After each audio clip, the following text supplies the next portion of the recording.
Well, the government can't come in and search your home without a warrant, so should the same rules apply to searching your emails and cell phones? That's a question Congress is looking at today. The Senate Judiciary Committee has voted on making changes to the Electronic Communications Privacy Act. The law, passed in 1986, regulates how the government can monitor digital communications.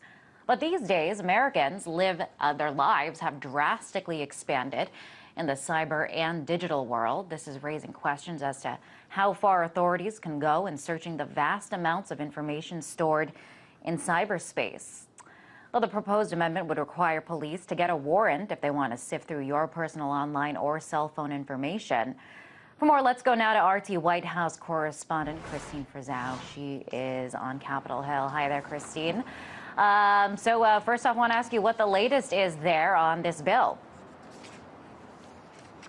Well, the latest, Liz, is that the bill has passed out of the Senate Judiciary Committee as of this morning.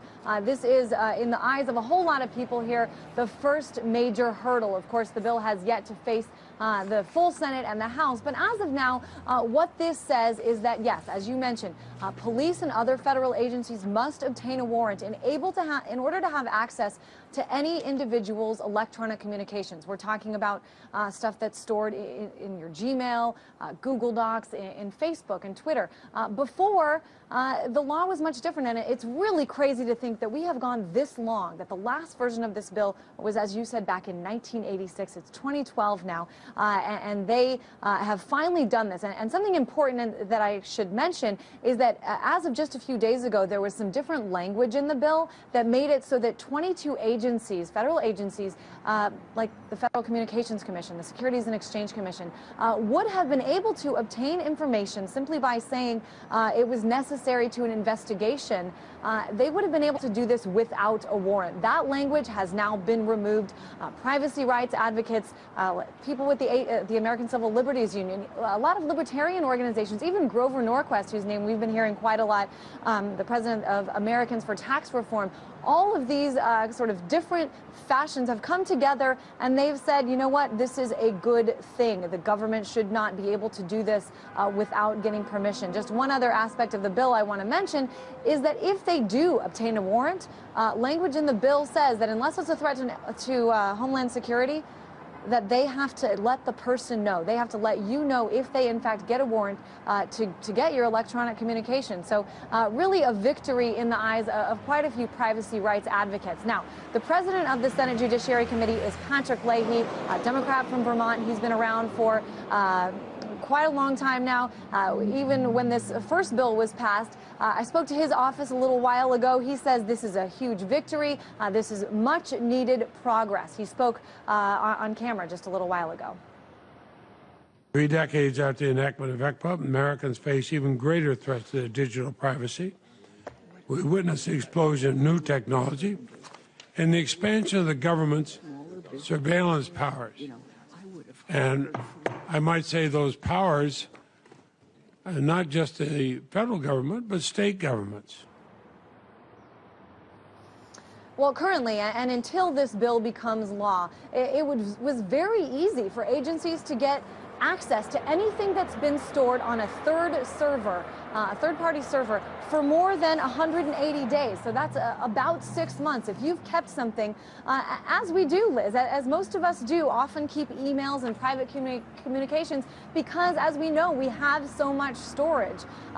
So this was so much easier to be able to get what they would call an administrative subpoena, and they simply have to say, this information, it could be useful to an investigation. Well, that is no longer, if this bill does end up passing, they will have to obtain a warrant.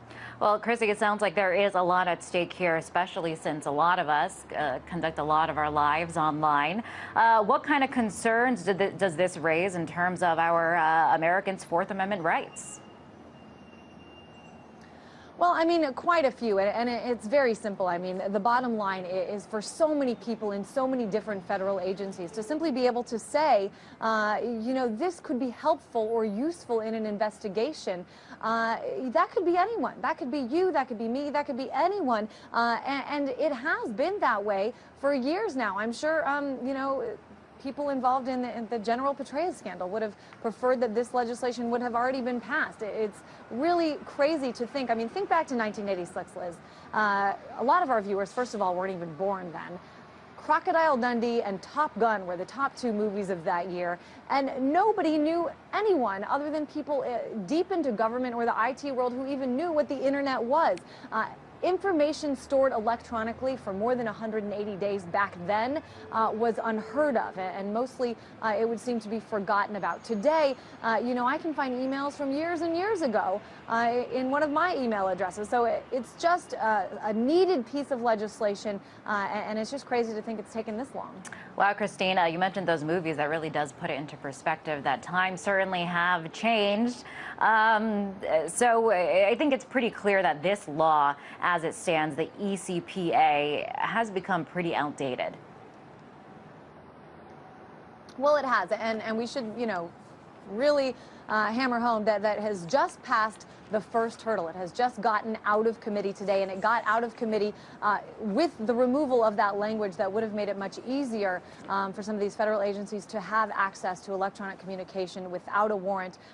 Again, privacy rights advocates celebrating that. But the bottom line is, yes, it is totally outdated. And this isn't the only thing, Liz. There are so many other things with our everyday use of the internet, with, you know, and certainly at RT we talk a lot about cybersecurity. But this is the first step, and the Senate has taken it, and they've done so in a way that those concerned about individual privacy are happy with. They say that we're moving in the right direction. But, you know, the full Senate is not expected to vote on this probably until the new session. So, again, just a first step by today's action. Okay, and lastly, if it does indeed pass, does it look like it'll have the backing of the White House? Well, it's really interesting because there are some people within the Justice Department even that say, yeah, this may be great for privacy advocates, but this is anti-law enforcement. This is you know, tough on crime. A lot of people that wanted tougher restrictions and wanted it to be easier to get access to electronic communication say this is needed for law enforcement. So again, we do think, and it's looking like that despite the language that it passed with today out of committee, that there could be some amendments added onto it to make it you know, easier once again. As we know, as things work here in Washington on Capitol Hill, there's a lot of back and forth, a lot of removing amendments and adding amendments and changing the wording. So again, it's a small step forward for those in favor of privacy, but it has a long way to go before it does become law. So, you know, again, even people within the White House, within the Justice Department, do want to see some changes that make it a little easier for some law enforcement agencies. All right, Christine, thanks for staying on top of this very important piece of legislation. That was RT White House correspondent Christine Frizzell.